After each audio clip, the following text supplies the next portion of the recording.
Yasmin Khan for Team TV, and today we're going to be speaking to Henry Newrick, who is the Managing Director of the Team Group of companies. Now, the Team Group specialises in delivering low-cost marketing leads to businesses throughout the UK and overseas, and it generates a diverse range of businesses covering areas such as fax, email and voice marketing, along with telemarketing, SMS messaging, also things like webinars, corporate videos, and of course some sales incentives. So Henry, lovely to have you here today. Welcome along. Thank you. So Henry, tell me exactly, what is a word number? I think in America they call this vanity numbers. Word number basically is a phone number that spells a word. And no doubt if you've travelled or been overseas, you will have seen them in America, things like 1-800-Flowers, for example, yes. 1-800-Mattress and so on. And sometimes people say that they ask us, how does a word number actually work? It's very simple. If you imagine you're travelling down the highway and you see a truck going along, yep. And if on the side of the truck it had the phone number 0800 356 9377, and it was a florist's truck, yep. You would never remember the number. There's no way you'd remember the number going past it at 60 miles an hour. On the other hand, if the truck had on the side of it 0800 flowers, then you would remember that. You couldn't forget it. It's a florist's truck, 0800 flowers. So all you do is remember the word, and we say remember the word, dial the number. So then you go back home later on and you remember you've got to send flowers to your wife because it's an anniversary. So you then pick up the phone, and I have for a mobile phone, and then on the phone you look for the letter F. Now if the letter F happens to coincide with the number 3, then you look for the letter L, which coincides with the number 5. Okay. Then you look for the letter O, which coincides with the number 6. So 3, 5, 6. And the rest of the word is 9377. So you simply pick the letters off the phone with the corresponding number, and you've got the number. So remember the word, dial the number. So obviously word numbers then very important for business branding. You've already answered that question for me.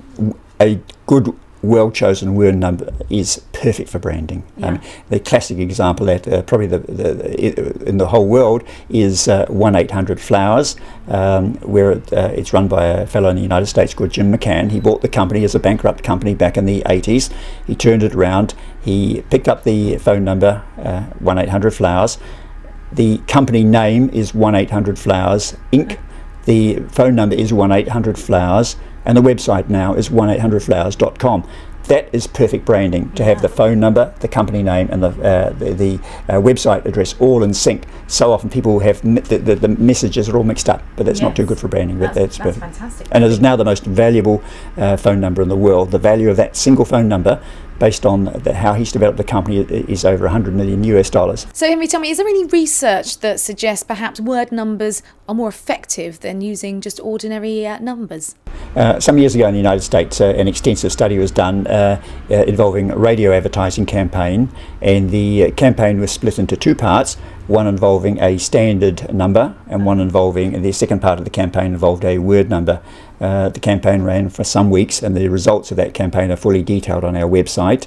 And at the end of the campaign, it was established that the recipients, the response rate was 14 times greater when the word number was run as opposed to the standard number. Now, word numbers don't seem to have taken off in the UK as they have done overseas. What do you think the reason is for that? In the United States and in Australia and New Zealand, all phone numbers are kept in a central registry, and when a number is wanted by a particular phone company, they go to the registry and they pull the number from the central registry. Right. Here in the UK, all phone numbers are controlled by Ofcom and its predecessor Oftel, and the numbers have been dispensed to various telephone companies in the UK in blocks of 10,000, so they're all over the show. There's been no control of numbers in the same way as there is overseas.